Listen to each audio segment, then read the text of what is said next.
I was a successful real estate developer with properties across 3 states. Marcus had been my best friend since 4th grade, becoming my business partner, and eventually the best man at my wedding. We built everything together from the ground up, but I never imagined he would be capable of such calculated betrayal until I found what he was hiding in his basement. Looking back, I wonder if he had been planning this from the very beginning. Before I share how my best friend's betrayal nearly destroyed my life, drop a comment telling me where you are watching from, and hit that subscribe button if you have ever trusted someone who did not deserve it. Let me know if you would have seen the warning signs I missed. I grew up in a small town just outside Boston. My childhood was modest but happy. My father worked 2 jobs, as a janitor during the day and security guard at night, while my mother taught at the local elementary school. We never had much, but they gave me everything they could. That is probably why I connected so deeply with Marcus when we met in 4th grade despite our different backgrounds. Marcus came from wealth. His father owned several car dealerships in the Northeast, and they lived in the largest house in our town. You might think we would have nothing in common, but we were both dreamers. We would spend hours talking about what we would build someday. Literal buildings for me, empires for him. Even at 9 years old, he had the gift of vision, and I had the practical mind to figure out how to make it happen. Throughout school, we were inseparable. When the other kids teased him about his braces and thick glasses, I defended him. When my family struggled to pay the heating bill one particularly brutal winter, his parents anonymously covered 3 months of utilities. Marcus told me years later after swearing me to secrecy. When it came time for college, I cobbled together scholarships and worked 3 part-time jobs to attend the University of Massachusetts. Marcus could have gone anywhere with his grades and family money, but he chose UMass too. "We are a team," he said. "Always have been, always will be." Those college years solidified our friendship into a brotherhood. I majored in construction management while working at a local building company on weekends. Marcus studied finance and business, already networking with everyone he met. We complemented each other perfectly. I understood how things were built from the ground up, and he knew how to find the people who could fund those projects. The night before graduation, we made a pact over cheap beer in our apartment. 5 years, Marcus said. In 5 years, we will have our own real estate development company. I believed him. I always did. We started small after graduation, pooling our savings to flip a rundown duplex. Marcus secured a loan with his family connections, and I managed the renovation with skills I had learned working summers in construction. We sold it for a $40,000 profit and immediately reinvested in 2 more properties. By our 3rd year in business, Thompson & Ward Developments was handling small commercial properties. By year 5, we had expanded to 3 neighboring states and had 30 employees. The local business journal featured us as rising stars in the real estate world. Everything was happening exactly as Marcus had predicted. During this time, I met Jessica. At a charity fundraiser Marcus had convinced me to attend. "All the potential investors will be there," he insisted. He was right as usual, but I found something more valuable than capital. Jessica worked in marketing for a large retail chain. She was brilliant, beautiful, and saw potential in me beyond business. Within a year, we were engaged. When I asked Marcus to be my best man, his eyes actually welled up. At the reception, he gave a toast that moved everyone to tears. "Chad and I have built structures that will stand for decades," he said, "but the foundation of our friendship will outlast anything made of concrete and steel." Jessica squeezed my hand under the table. I remember thinking I was the luckiest man alive. Our company continued to grow, and so did our ambitions. When the opportunity to develop the waterfront project came along, it seemed like destiny. The $50 million mixed-use development would transform a neglected section of Boston's harbor and could triple our company valuation overnight. The stakes were unprecedented, and so was the pressure. We needed major investors, and Marcus suggested approaching Jessica's family, who had considerable wealth from their generations-old manufacturing business. With their backing and several other key investors Marcus had cultivated, we secured the funding and won the bid for the project. We divided responsibilities as always. Marcus handled investor relations and financing, while I oversaw design and construction. But as the project launched, I began noticing small discrepancies. Permit applications returned as incomplete. Financial reports showed inconsistencies. Marcus began having meetings I was not invited to, claiming they were just boring investor hand-holding. Jessica noticed his changing behavior before I did. "Something feels off about Marcus lately," she said one night. "The way he avoids direct questions about the financing structure." "He is just stressed," I defended. "We all are. This project could make our company. Or break it," she replied, her expression concerned. "And us along with it." I should have listened to her. I should have seen what was happening. But Marcus had been my brother for 20 years. How could I doubt him? The problem started small but grew quickly. A zoning variance we thought was approved was suddenly in question. Construction delays began costing us thousands of dollars daily. Subcontractors reported receiving conflicting instructions. And somehow, whenever these issues arose, Marcus was unreachable for hours. One of our major investors, Theodore Blackwell, called me directly, instead of going through Marcus as usual. "I am concerned about some of the expenditures I am seeing," he said gruffly. "The numbers do not match what was in the prospectus." When I confronted Marcus, he had a plausible explanation ready. "Teddy is just nervous, because this is his first development project," he said smoothly. "I will take him to dinner and walk him through everything." The next day, Blackwell called to apologize for bothering me.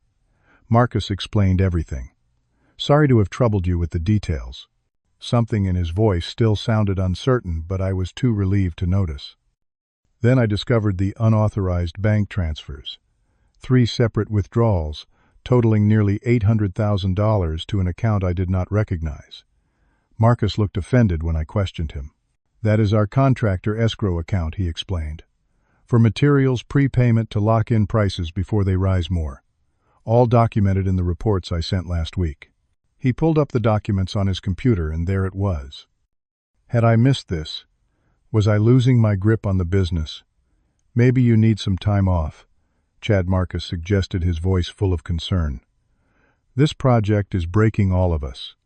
Jessica mentioned you have not been sleeping." The fact that my wife and business partner were discussing my mental state behind my back only added to my growing paranoia. I began double-checking everything, staying at the office until midnight reviewing documents. Our relationship at home suffered. Jessica and I argued more frequently, usually about my obsession with finding problems in Marcus's work. "He built this company with you," she reminded me during one heated exchange. Why would he sabotage it now? I had no answer. It made no sense. But the knot in my stomach tightened every day. The breaking point came during a dinner party at Marcus's new lakeside mansion. A purchase that surprised me, given our company's recent cash flow constraints. While other guests mingled upstairs, I excused myself to use the bathroom, but took a detour to his home office in the basement. I told myself I just needed reassurance that everything was as it should be. The office door was ajar, and I could hear Marcus's voice inside. He was on the phone, speaking in the sharp, commanding tone he used, only with subordinates, never with me. "We are accelerating the timeline," he was saying. "The transfer needs to happen before Ward realizes what is happening. Once the new entity controls the waterfront permits." I froze, my heart pounding. New entity. What transfer? I must have made a sound because Marcus suddenly went silent. I ducked into an adjacent room as he emerged, watched through a crack in the door as he locked his office and returned upstairs. After waiting several minutes, I tried the office door. Locked, of course. But I knew Marcus. He always kept a spare key in the fake plant next to his desk in our company office. Would he use the same system here? I checked the decorative fern by his home office door, and there it was. What I found inside destroyed my world in 15 minutes. A separate set of company books. Documents outlining the creation of a shell company called Harborview Holdings. A draft agreement transferring ownership of our waterfront project to this new entity with Marcus as the controlling partner, and my ownership diluted to a meaningless 5%. Most devastating were the meeting notes. Marcus had been systematically meeting with our investors, including Jessica's family, laying groundwork to push me out. Concerns about Chad's mental stability appeared repeatedly. erratic decision-making, increasing inability to manage construction logistics. I was still processing this when I heard footsteps on the stairs. I quickly photographed key documents with my phone, replaced everything exactly as I had found it, and slipped out the side door that led to the backyard patio.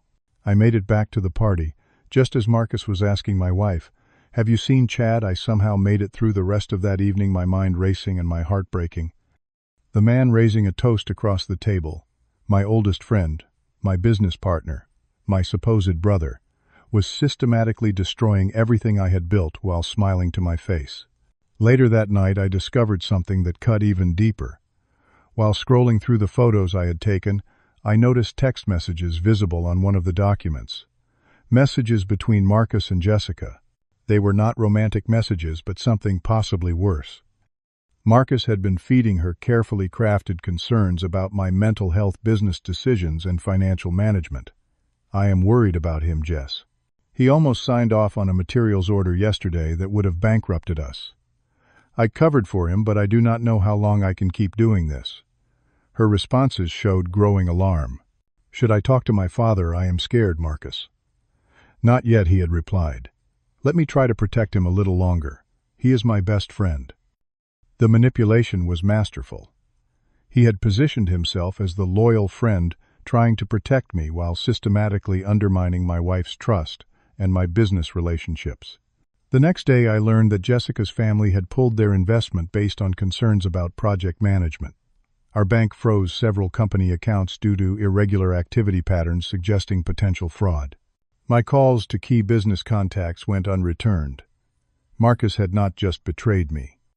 He had calculated and executed my complete destruction.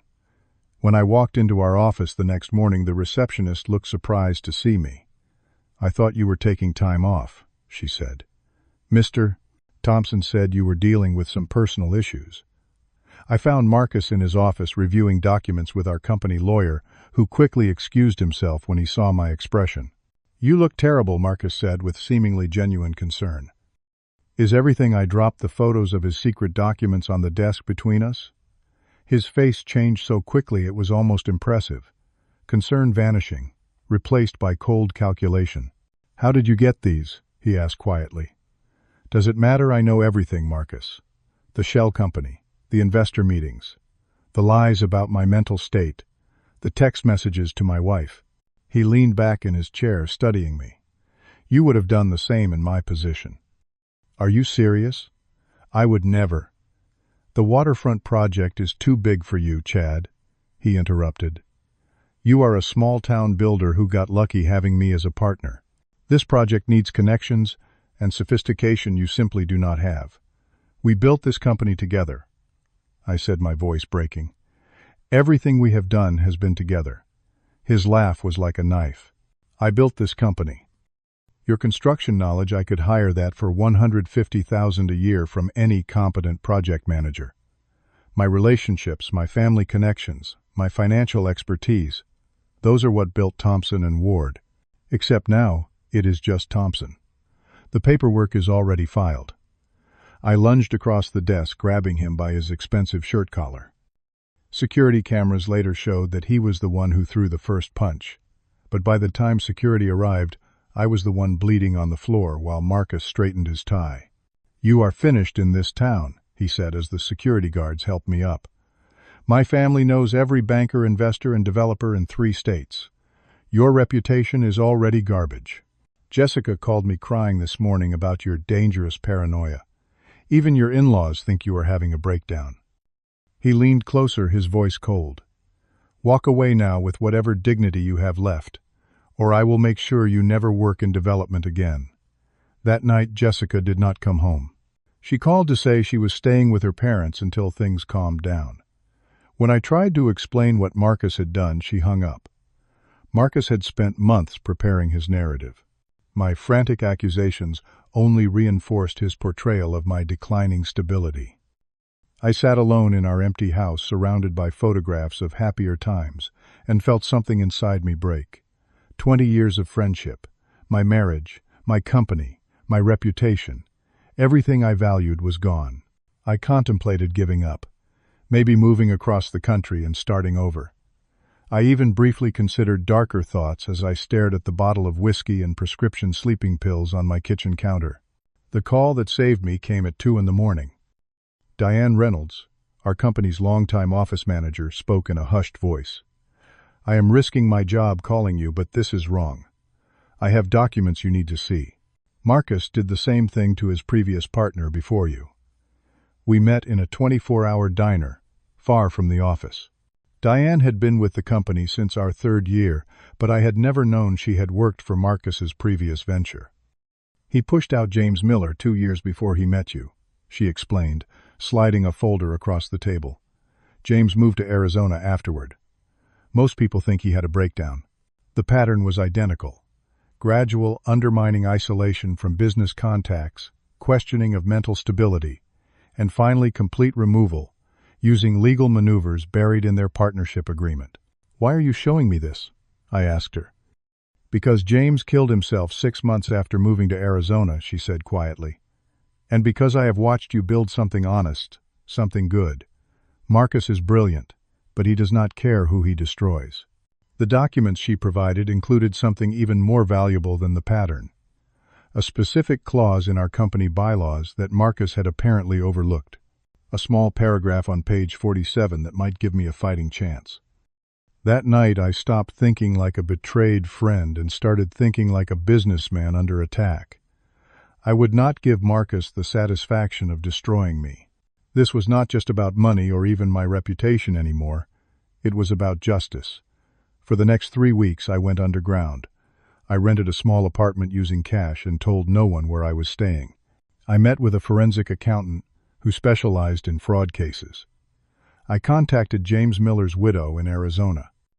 I documented every discrepancy in our company finances going back 18 months.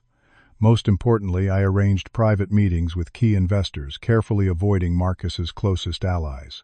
I brought evidence, not emotional accusations, but documented facts showing the systematic fraud and the shell company that would leave them with far less valuable stakes than promised. Theodore Blackwell, the investor who had called me with concerns months earlier, became my strongest ally. "I knew something was wrong," he said, after reviewing my evidence. "But Thompson is so damned convincing." The most difficult meeting was with Jessica's father. He listened silently as I presented the evidence, his face growing darker with each document. "My daughter believes you are having a breakdown," he said finally. "I know," I replied. "That is exactly what Marcus wanted her to think." He studied me for a long moment. "I have known you for 5 years. You have always been honest, sometimes to a fault, if even half of this is true." He did not finish the sentence, but he nodded slowly. "What do you need from me?" "Just an open mind at tomorrow's emergency board meeting," I said. "And maybe a chance to talk to Jessica afterward." The boardroom was tense when I walked in. Marcus's shock at seeing me quickly turned to a confident smirk when he noticed the security guards he had stationed by the door. But his expression faltered when Theodore Blackwell walked in behind me, followed by Jessica's father and 3 other major investors. "What is this?" Marcus demanded. "An emergency board meeting as requested by investors representing 62% of project equity," Blackwell announced. "Security will not be necessary." He gestured to the guards, who looked uncertainly at Marcus. "You are dismissed," Blackwell added with authority. After a moment's hesitation, they left. For the next hour, I methodically presented the evidence of financial manipulation, fraudulent documentation, and the secret creation of Harborview Holdings. The forensic accountant walked everyone through the money trail. Jessica's father presented evidence of Marcus's targeted manipulation of family members to isolate me. Then came the recording. Marcus's own voice explaining to a potential Harborview investor how they would ease out the liability partner once the permits transfer. The recording had been provided by Diane, who had been in the room posing as an executive assistant.